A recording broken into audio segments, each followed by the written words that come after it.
রাজনীতির দাবা খেলাটা বড় অদ্ভুত। যারা দূর থেকে দেখেন তারা ভাবেন সব হয়তো নিখুঁত ছকে বাঁধা, কিন্তু যারা গুটি চালেন তারা জানেন একটা ভুল চালে পুরো বোর্ড কিভাবে উল্টে যেতে পারে।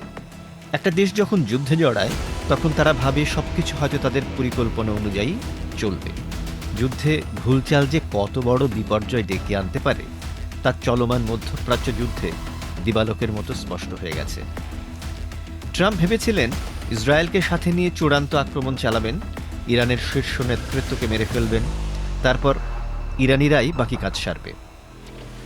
আর ট্রাম্প কোনো পাপেটকে ক্ষমতায় বসিয়ে ইরানের তেল সাম্রাজ্যের দখল নেবেন। অন্যদিকে মধ্যপ্রাচ্যে ইসরায়েলের শেষ গলার কাটাও দূর হবে। 4 দিনে কাজ শেষ।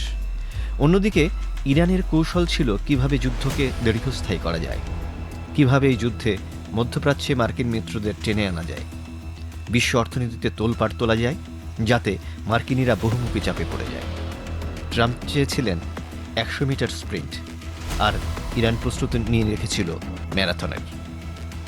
আয়াতুল্লাহ খামেনির জায়গায় এখন বসেছেন তার ছেলে, যিনি লোকচক্ষুর আড়ালে থাকা এক চরম কট্টরপন্থী। আলোচনার সমস্ত পথ আপাতত বন্ধ হয়ে গেছে। আমেরিকাকে দেখে মনে হচ্ছে তারা এই গোলকধাঁধা থেকে বের হওয়ার পথ খুঁজছে।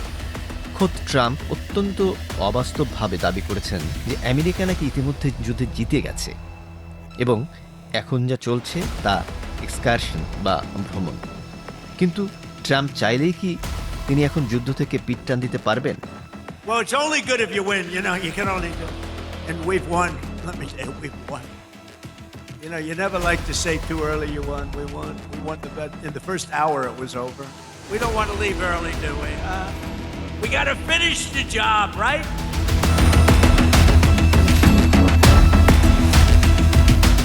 প্রথমত, ট্রাম্প চেয়েছিলেন ইরানে ভেনিজুয়েলা স্টাইলে ক্ষমতার পট পরিবর্তন।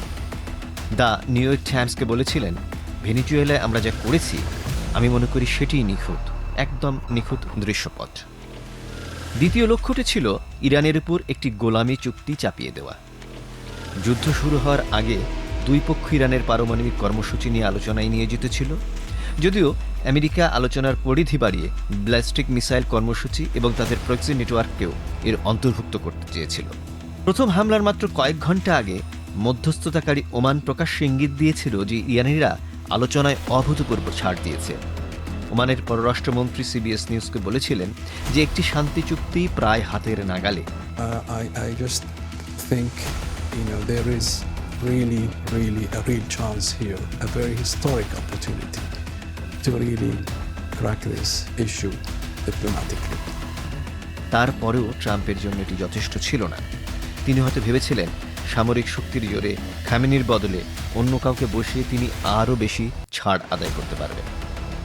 সর্বশেষ এবং তৃতীয় লক্ষ্যটি ছিল মূলত ইরানের কার্যকর নিরস্ত্রীকরণ। এই লক্ষ্যটি যুদ্ধের একটু পরের দিকে সামনে আসে। হোয়াইট হাউস একটি তথ্য বিবরণী প্রকাশ করে দাবি করেছে যে অপারেশন এপিক ফিউরি এর 4টি সুস্পষ্ট লক্ষ্য রয়েছে: ইরানের মিসাইল শিল্প, নৌবাহিনী, প্রক্সি নেটওয়ার্ক এবং পারমাণবিক কর্মসূচি ধ্বংস করা। এগুলো কার্যত ইরানের সম্পূর্ণ নিরস্ত্রীকরণের সমতুল্য।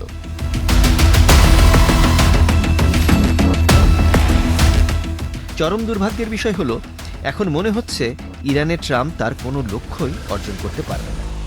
ভেনিজুয়েলা স্টাইলে কোনো পরিণতি ঘটার সম্ভাবনা কার্যত শূন্য। কোনো চুক্তি হওয়ার সম্ভাবনাও দেখা যাচ্ছে না। বেশ কয়েকজন ইরানি শীর্ষ কূটনীতিক ইতিমধ্যে জানিয়ে দিয়েছেন নতুন করে কোনো আলোচনায় বসার বিন্দুমাত্র আগ্রহ তাদের নেই। We are not asking for a ceasefire, and we don't see any reason why we should negotiate with the US. When we negotiated with them twice, and every time they attacked us at the middle of negotiations. So there is no request for a ceasefire by us, and there is no request for the negotiation with the US from us. We have never sent any messages to them. মোস্তফাকে এই চুক্তি রাজি করানো প্রায় অসম্ভব, কারণ একে তো তিনি কট্টরপন্থী, তার উপর গত এক সপ্তাহে আমেরিকা এবং ইসরায়েল তার বাবা, মা, স্ত্রী এবং সন্তানকে হত্যা করেছে। আর শেষমেশ নিরস্ত্রীকরণের স্বপ্ন অধরায় থেকে যাবে। হামলার মাত্রা হয়তো কিছুটা কমেছে, কিন্তু ইরান এখনও ইসরায়েল এবং তার আরব প্রতিবেশীদের দিকে মিসাইল ও ড্রোন ছুড়ে যাচ্ছে। এর মানে হলো মিসাইল শিল্প এখনও দিব্যি সচল রয়েছে। মোস্তফা ইতিমধ্যে পারমাণবিক কর্মসূচি চালিয়ে যাওয়ার ঘোষণা দিয়েছেন। যুদ্ধবন্ধে উল্টো ইরানই এখন শর্ত জুড়ে দিয়েছে।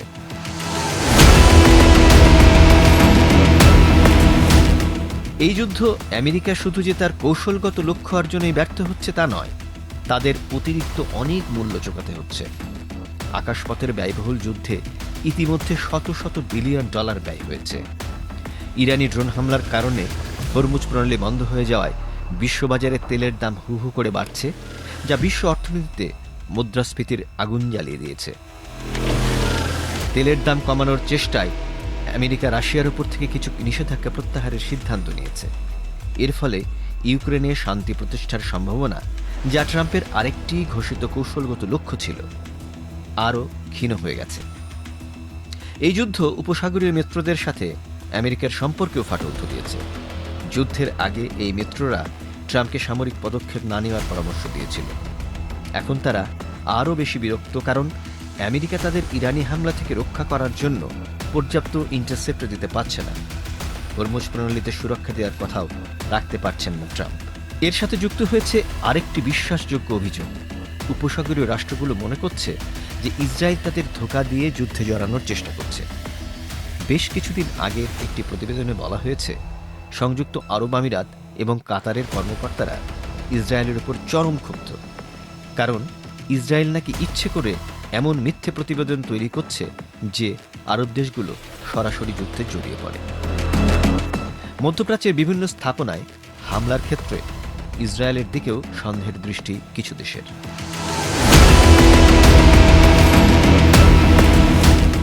মার্কিনীদের সামনে এখন দুটো পথ খোলা: দীর্ঘমেয়াদী যুদ্ধের জন্য স্থল যুদ্ধের দিকে যাওয়া, অথবা মানসম্মান বাঁচিয়ে এই যুদ্ধ থেকে বের হওয়া। পররাষ্ট্রমন্ত্রী মার্কো রুবিও ইতিমধ্যে লক্ষ্যগুলোকে কাটছাঁট করে একটি রূপরেখা তুলে ধরেছেন।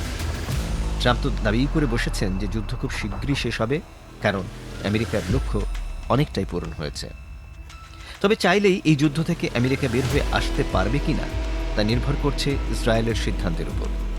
ট্রাম্প নিজেকে বিজয়ী ঘোষণা করে যুদ্ধ থেকে বের হয়ে আসার পরও ইসরায়েল যদি যুদ্ধ চালিয়ে যায়, তবে তা হবে ট্রাম্পের জন্য এক বড় চপেটাঘাত।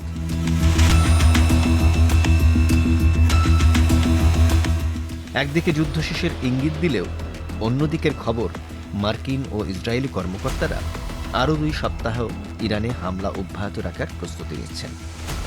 যুক্তরাজ্যের বিমান ঘাঁটিতে B-1 বোমা বিমানে বাংকার বাস্টার বোমা মজুত করার খবর বেরিয়েছে।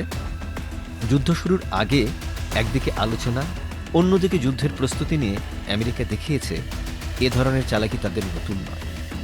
তবে একথা মোটামুটি নিশ্চিত যে দীর্ঘমেয়াদী স্থল যুদ্ধের দিকে আমেরিকা যাবে না। মার্কিন সেনাদের তরফে এমন ইঙ্গিতই ইতিমধ্যে দেয়া হয়েছে। আফগানিস্তান থেকে তল্পিতল্পা গুটিয়ে চলে আসার স্মৃতি এখনও দগদগে। যুদ্ধ যেভাবেই শেষ হোক, সব পক্ষই দাবি করবে যে তারা জিতেছে। তা করুক, তবুও শেষ হোক এই যুদ্ধ।